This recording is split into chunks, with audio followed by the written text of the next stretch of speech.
नमस्कार, आप देख रहे हैं रियल टुडे। देश और दुनिया की बड़ी खबरों में आपका स्वागत है।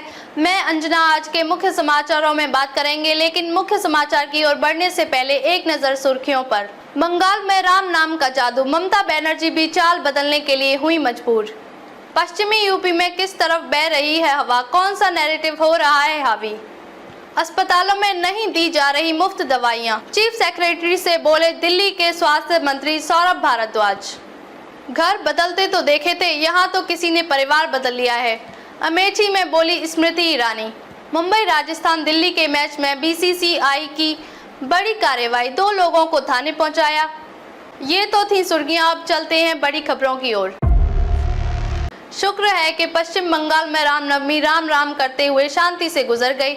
मुख्यमंत्री ममता बनर्जी ने रामनवमी की शुभकामनाएं भी दी और आशंका भी जताई थी कि रामनवमी को बीजेपी दंगा कर सकती है। दंगा करवाने की बात उन्होंने असम के सिलचर में कही थी, लेकिन कोलकाता आते ही उन्हें समझ आ गया कि इसका लाभ बीजेपी उठा सकती है। यदि मुसलमान एकजुट हुआ तो बहुसंख्यक हिंदू भी हो जाएगा, तब ममता के हाथ क्या आएगा। यूं बंगाल में रामनवमी पर राज्य सरकार के दफ्तरों में सार्वजनिक अवकाश नहीं रहता था, लेकिन इस बार मुख्यमंत्री ने 1 महीने पहले ही अवकाश घोषित कर दिया था। बंगाल में पिछले 10 सालों के बीच बीजेपी जैसे बढ़त ले रही है, उससे तृणमूल यानी टीएमसी सुप्रीमो ममता बनर्जी भयभीत तो रहती ही हैं।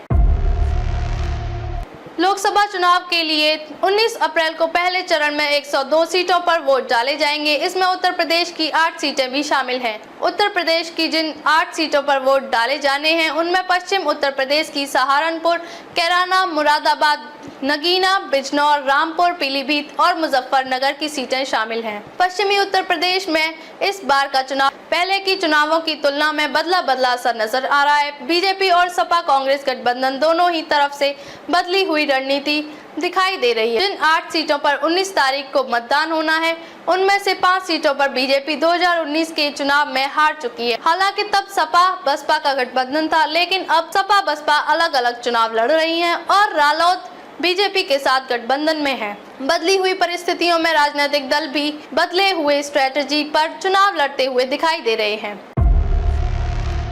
दिल्ली के स्वास्थ्य मंत्री सौरभ भारद्वाज ने सरकार के चीफ सेक्रेटरी नरेश कुमार को चिट्ठी लिखी है। इस चिट्ठी में उन्होंने दावा किया है कि राजधानी के सरकारी अस्पतालों और मोहल्ला क्लिनिक में मुफ्त दवा नहीं दी जा रही है। एक दिन पहले दिल्ली के उपराज्यपाल वीके सक्सेना ने राजधानी में पानी की किल्लतों को लेकर मुख्यमंत्री अरविंद केजरीवाल को खुला पत्र लिखा था।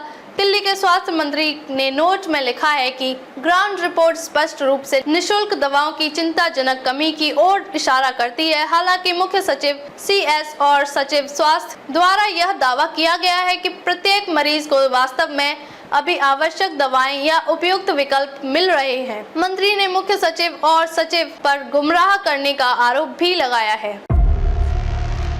देश में लोकसभा चुनाव को लेकर सियासत गर्म हो गई है। सत्ताधारी नेताओं के साथ साथ विपक्ष के बड़े मैदान में उतरकर प्रचार प्रसार जुट गए हैं।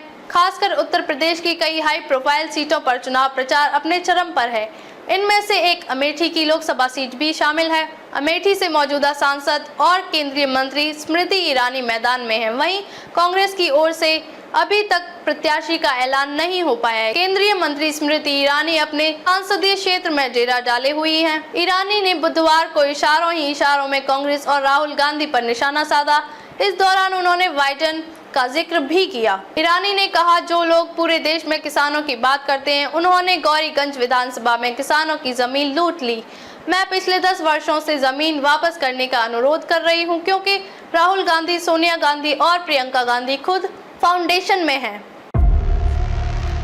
आईपीएल 2024 के 2 मुकाबलों के दौरान बीसीसीआई की एंटी करप्शन यूनिट ने बड़ी कार्रवाई की है। सूत्रों के मुताबिक एंटी करप्शन यूनिट ने इन मुकाबलों से संदिग्ध सट्टेबाजों को धर दबोचा है और उन्हें लोकल पुलिस के हवाले किया है। जिन 2 मुकाबलों से संदिग्ध सट्टेबाजों को पकड़कर पुलिस को सौंपा गया, उनमें एक मुकाबला जयपुर में खेला गया था, वहीं दूसरा मैच मुंबई के मैदान पर था। जयपुर और मुंबई दोनों ही वेन्यू पर खेले मुकाबले में एक टीम जो कॉमन थी वो थी राजस्थान रॉयल्स। बीसीसीआई के अधिकारी हवाले से सूत्रों ने लिखा कि एंटी करप्शन यूनिट ने 2 संदिग्ध सट्टेबाजों को पुलिस को सौंप दिया है। इनमें से एक को 28 मार्च को दिल्ली कैपिटल्स और राजस्थान रॉयल्स के बीच खेले मुकाबले के दौरान जयपुर के सवाई मानसिंह स्टेडियम के कॉर्पोरेट बॉक्स से बाहर निकाला गया। वहीं दूसरे को 1 अप्रैल को राजस्थान रॉयल्स और मुंबई इंडियंस के मैच के दौरान वानखेड़े स्टेडियम के MCA प्रेसिडेंट बॉक्स से। कैसे लगे समाचार कमेंट करके जरूर बताएं। वीडियो पसंद आया हो तो लाइक कीजिए। देश और दुनिया की बड़ी खबरों के साथ अपडेट रहने के लिए चैनल को सब्सक्राइब करें।